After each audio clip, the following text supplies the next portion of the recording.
Hello बडी. So आज सुट्टी आहे आणि आज आम्ही खूप पसारा काढलेला आहे कारण आमच्याकडे छोटंसं गार्डन आहे जे की आम्ही गॅलरीमध्ये बनवलं आहे. यातली बरीचशी झाडं खूप मोठी पण झाली होती आणि झाडांना खत पाणी पण करायचं होतं, म्हणून माझ्या मम्मीने हा सगळा पसारा काढून ठेवला आहे. आणि तिला 2 गुलाबाची झाडं पण आणायची होती, म्हणून ती मला घेऊन नर्सरीमध्ये आली. आता इथे ते खूप वेगवेगळ्या प्रकारची झाडं आहेत, खूप छान छान पॉट्स वगैरे आहेत.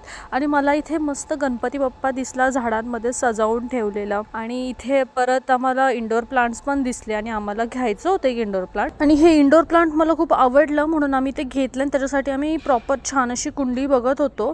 ही कुंडी आम्हाला फार आवडली. दादाने ह्याच्यामध्ये मस्त माती आणि खत वगैरे टाकून आम्हाला प्रॉपर तयार करून दिली आणि मग ही घेऊन आम्ही घरी आलो. नंतर मी मस्त झाडाला थोडं पाणी मारून घेतलं आणि गॅलरीमधला पण सगळा पसारा मग मम्मीने थोडा आवरून घेतला आणि सगळ्या गोष्टी एकदम प्रॉपर जागेवर लावल्या. खाली मस्त ग्रीन कलरचे आर्टिफिशियल ग्रास आम्ही टाकले आणि आमचं गार्डन रेडी झालंय.